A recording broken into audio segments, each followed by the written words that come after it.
사도행전 8장 1절에서 3절 말씀입니다. 사도행전 8장 동그라미 친 데 중반절에서 1절에서 3절 말씀 합독합니다. 그날에 예루살렘에 있는 교회가 큰 박해가 있어 사도 외에는 다 유대와 사마리아 모든 땅으로 흩어지니라. 경건한 사람들이 스데반을 장사하고 위하여 크게 울더라. 사울이 교회를 잔멸할새 각 집에 들어가 남녀를 끌어다가 옥에 넘기니라. 아멘. 스데반이 순교를 하고 난 이후에 예루살렘 교회에 엄청난 핍박이 몰려옵니다. 감당할 수 없는 핍박이 순식간에 몰려오게 됩니다. 우리 읽으신 사도행전 8장 1절에서 3절에 있는 말씀이 그런 핍박받는 상황을 아주 함축적으로 말씀을 하고 있죠. 그 박해가 얼마나 큰 박해인지 사도 외에는 수천 명의 교인들이 다 흩어졌다, 다 도망갔다라고 성경은 말씀을 합니다. 핵심 지도 그룹 사도들 외에는 다른 모든 성도들이 이곳 저곳으로 살기 위해서 다 도망을 가고 교회가 와해가 되는 그런 일들이 일어납니다. 오늘 성경 보시면 그들이 도망가고 흩어진 곳이 유대와 사마리아 모든 땅으로 이곳 저곳으로 숨어가는 일들이 일어나게 됩니다. 2절 말씀 보시면 경건한 사람들이 스데반을 장사하고 위하여 크게 울었다라고 말씀을 합니다.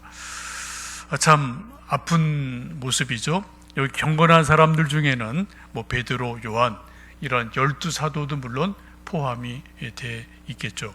지금같이 아주 정식적으로 장례 예배를 드릴 상황이 아니에요. 쉬쉬하면서 어떻게 사람들 눈을 피해서 돌맞아 죽은 스데반을 몰래 장사를 치러 주게 됩니다.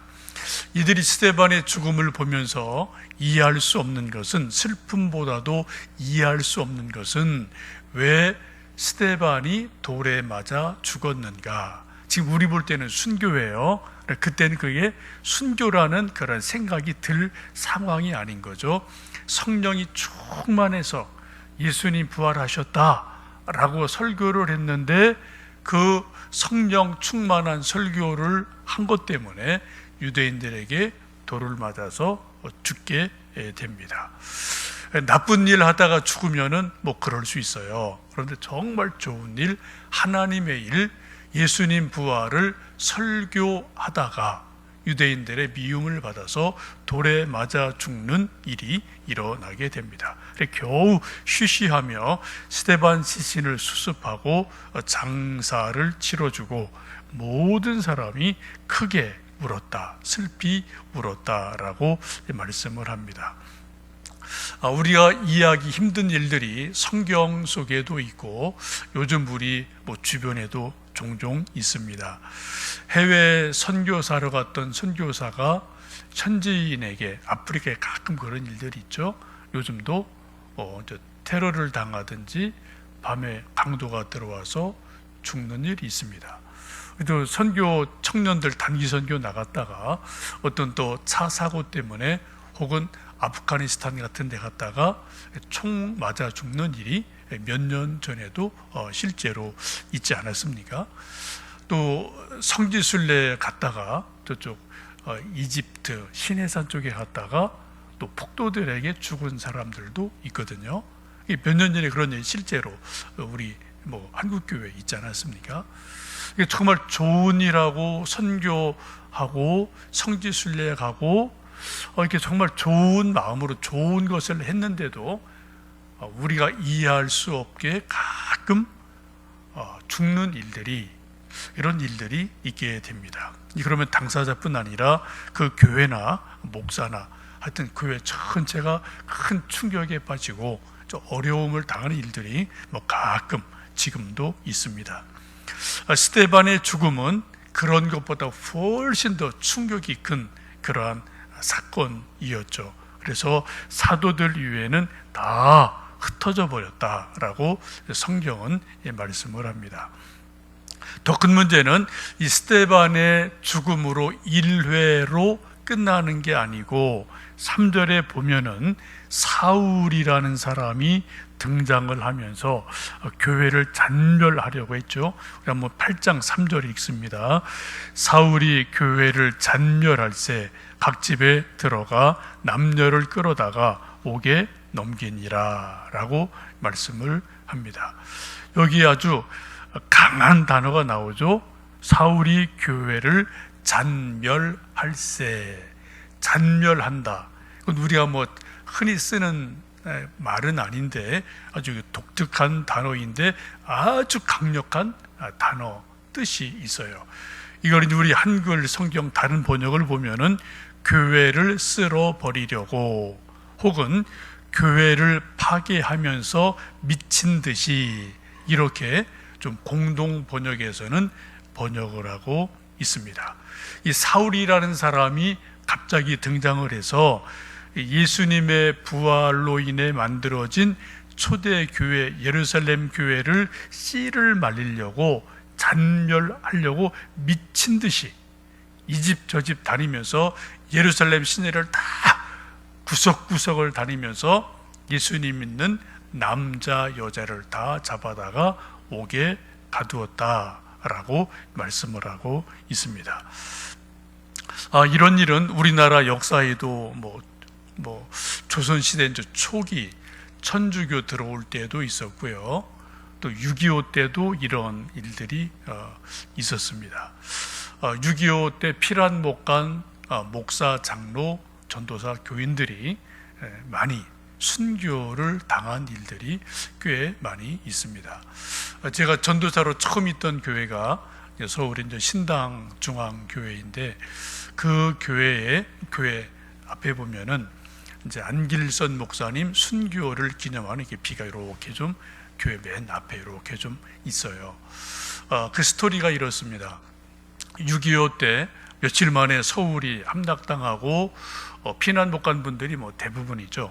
그런데 안길선 목사님도 당시 거기 이제 담임 목사님이셨는데 피난을 못 가고 그리고 이제 어느 날 이게 북한군이 지배하고 있을 때 어느 날 이제 교인의 요청을 따라서 신방을 갔다가 이렇게 골목길을 이렇게 다시 교회로 오는 그 골목길에서 북한군들에게 딱 잡혀요. 그리고 그분은 소식이 없습니다. 순교 당하신 게 분명하죠. 그 목사님이 신방 갔다가 신당동이 옛날에 아주 골목골목 거기도 판잣집촌이었거든요. 저도 제가 갔을 때도 그런 게 그대로 있었어요. 신당동이. 근데 그 골목골목길을 빠져나오다가 북한군에게 잡히는 모습을 교인들이 본 사람이 여럿이에요. 근데 어떻게 구출할 수가 없는 거죠. 저도 그때 그 현장을 본 장로님께 제가 두세 번 그 상황을 제가 직접 들은 적이 있습니다. 하여튼 어쨌든 그렇게 돼서 안길선 목사님이 납북이 되셨는지 바로 끌려가서 죽임을 당했는지 알 수 없지만 분명하게 순교를 당하신 것은 분명한 일이죠. 아주 귀한 교회라고 이제 생각이 됩니다. 하여튼 지금 이 사울이라는 청년도 집에 숨어 있는 교인들을 잡으려고 집을 다 수색을 해서 잡아다가 옥에 넘겨요. 6.25 때도 이런 일들이 아주 많이 있지 않았습니까? 여기에 적극적으로 등장하는 인물이 사울이라는 청년이 등장을 합니다. 우리가 어제 읽으신 이제 7장 끝부분에 사울이라는 이름이 끝부분에 두 번 나오죠. 7장 58절, 또 8장 1절, 또 우리 8장 3절, 이 부분에 이제 사울이라는 이름이 처음으로 등장을 합니다. 그 이전에는 등장하지 않던 생소한 이름인데 스데반이 순교할 때 앞장섰던 사람으로 성경은 증거를 하고 있습니다. 이것을 보면 이 사울이라는 사람이 분명히 예수님 믿는 사람은 아니고 유대교의 아주 열심 있는 유력한 청년이었다, 실력자였다라는 것을 알 수가 있습니다. 성경의 말씀과 전해지는 바로는 이 사울은 당대 최고의 랍비인 가말리엘의 수제자로 알려져 있습니다. 여러분, 가말리엘의 이름을 여러분 사도행전 5장에서 여러분 보셨어요. 사도행전 5장 34절 보시면은 사도들이 공회에 잡혀가서 위협을 당하고 옥에 갇히고 매를 맞고 죽을 위기를 당할 때, 그때 공회원 중에 한 분인 가말리엘이라는 사람이 사도들을 바깥에 나가게 하고 그 다른 동료 공회원들에게 그렇게 말을 해요. 이 예수님의 제자들을 다루는 것을 조심하시오. 만약 이것이 사람이 하는 일이라면은 몇 년 지나면 저절로 없어질 겁니다. 옛날 드다라는 사람하고 유다라는 사람이 막 민심을 현혹해서 수백 명씩 끌고 다니고 요란을 떨었는데 드다하고 유다라는 사람 죽으니까 싹 흩어졌습니다. 사람이 하는 일이면은 이거는 조금 지나면 다 흩어지게 마련입니다. 그런데 만에 하나 지금 이 예수님의 제자들이 하는 일이 하나님이 하시는 일이라면 우리 사람들이 아무리 틀어막아도 막을 재간이 없습니다. 오히려 하나님 일에 우리가 반대하는 겁니다. 조금 더 두고 봅시다. 이렇게 설득을 해서 다른 공회원들이 다 동의가 돼요. 그래서 이제 매를 좀 때리고 절대로 하여튼 이런 설교하지 마라 위협하고 놓아주게 됩니다. 이 가말리엘을 성경은 그렇게 말하죠. 율법 교사 랍비로서 모든 백성에게 존경받는 사람이다라고 성경은 말씀을 합니다. 바로 이 가말리엘의 제자가 사울이라는 청년이기 때문에 대단한 실력자이고 뒤에 백이 있고 하여튼 어떤 유력한 유대교의 젊은 지도자임에 틀림이 없습니다. 그래서 지금 그 뒷힘을 믿고 그 자기 또 열심으로 초대교회를 핍박하고 잔멸하는 일에 열심을 내게 됩니다.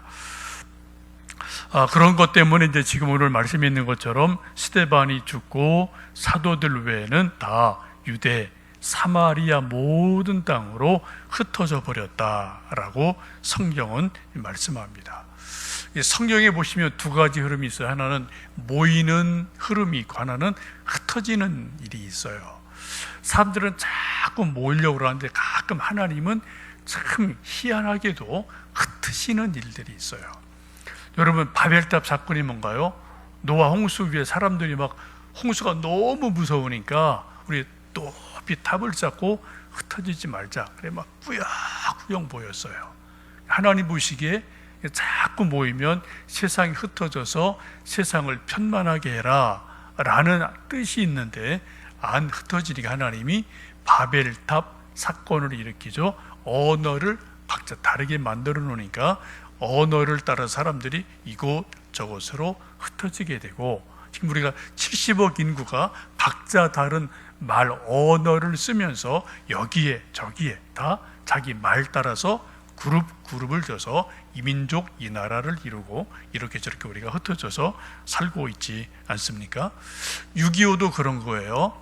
이북에 있던 수많은 목사 교인들이 전쟁통에 교회가 다 흩어져 버렸어요. 그래서 서울 와서 남한 와서 많은 교회들이 세워지고 뭐 그런 교회 중에 대표적인 것이 뭐 영락교회 또 뭐 충현교회 이런 교회들이 뭐 지금도 있지 않습니까? 제가 볼 때 또 코로나도 우리가 다 이해할 수는 없는데 코로나로 하나님이 또 흩으시는 게 아닌가 그런 생각이 언뜻 듭니다. 좀 젊은이들 또 연세 높은 분들이 교회 오고 싶은 마음은 있는데 형편이 안 되는 거예요. 막 여기 저기로 흩어지는 일들이 있어요. 정말 믿음 좋은 분들은 흩어져서 뭐 합니까? 흩어져도 결국 하는 거는 복음 전하는 거예요. 그죠? 예수님 전하는 거예요. 그래서 지금도 우리가 다 이해할 수는 없지만 코로나를 통해서 또 사람들을 흩으시는 일이 있지 않나라는 생각을 해보게 됩니다. 지금 스데반의 순교를 통해서 초대 교회가 흩어지게 되고 예루살렘, 온 유대, 사마리아 땅 끝까지 이르러 복음을 전하는 놀라운 하나님의 일이 또 흩어지는 일을 통해서 이루어지는 일을 볼 수가 있습니다. 이제 어제 저희들 6.25 70주년 지냈고 또 행사도 나라에서 했고요. 벌써 70년이 지나갔는데 우리 나라 위에 기도하고요, 교회 위에 기도하고 또 이곳저곳 흩어져 있는 우리 자녀들 위해서 또 이 아침 간절히 기도하는 아침이 되시기를 주님의 이름으로 축복합니다. 함께 기도하겠습니다.